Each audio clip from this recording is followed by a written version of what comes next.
তাদের বিচার হয় নাই। অতীতে যদি তাদের বিচার হইতো, অতীতের সরকার যদি তাদের বিচার করতো, আজকে রামিসাকে এই নৃশংসভাবে ধর্ষণের পর হত্যাকাণ্ড করার কোনো মানুষই সাহস পাইতো না। কেমন করে আমারও বাচ্চা আছে, আজ না হোক কাল আমার বাচ্চার লগে এরকম হবে।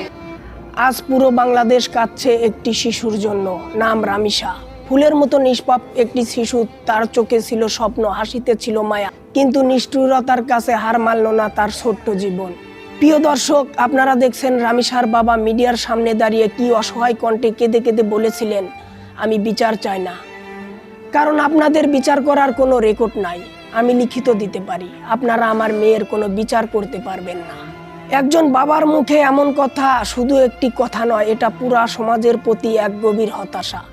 একজন মানুষ কতটা ভেঙে পড়লে নিজের দেশের বিচার ব্যবস্থার উপর বিশ্বাস হারিয়ে ফেলে, সেই দৃশ্য আজ দেশের কোটি মানুষকে কাঁদিয়েছে। মানুষ আজ প্রশ্ন করছে, একটি নিষ্পাপ শিশুর নিরাপত্তা যদি এই দেশে নিশ্চিত না হয়, তাহলে আমরা কেমন সমাজে বাস করছি? কেন বারবার শিশুদের উপর এমন নির্মমতা নেমে আসে? আর কেন প্রতিবারই মানুষ বিচার নিয়ে সন্দেহে থাকে? মাননীয় প্রধানমন্ত্রী, আজ দেশের মানুষ আপনার দিকে তাকিয়ে আছে। মানুষ প্রতিশোধ চায় না, মানুষ ন্যায় বিচার চায়। মানুষ দেখতে চায় এ দেশে এখনো আইন আছে, বিচার আছে, মানবতা বেঁচে আছে। এবারের ঈদের আগে যদি রামিসার হত্যাকারীর দৃষ্টান্তমূলক শাস্তি নিশ্চিত হয়, তাহলে সেটা শুধু একটি রায় হবে না, এটা হবে 18 কোটি মানুষের বুকের ভেতরে জমে থাকা কষ্টের একটু শান্তি, একজন বাবার কান্নার উত্তর, আর ভবিষ্যৎ অপরাধীদের জন্য একটি কঠিন বার্তা। কারণ আজ রামিসার পরিবার একা কাঁদছে না, বাংলাদেশের অসংখ্য মা বাবা নিজেদের সন্তানের মুখের দিকে তাকিয়ে আতঙ্কে কাঁদছে।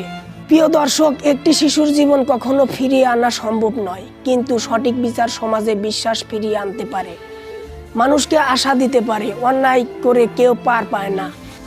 আমরা আবারও বলছি, আমরা কোনো উস্কানি চাই না, আমরা চাই আইনের মাধ্যমে দ্রুত সুষ্ঠু বিচার, যাতে আর কোনো বাবার মিডিয়ার সামনে দাঁড়িয়ে বলতে না হয় এ দেশে বিচার নেই। ভিডিওটি শেয়ার করুন, যাতে একটি শিশুর জন্য ন্যায় বিচারের এই দাবি সবার কণ্ঠে পৌঁছে যায়।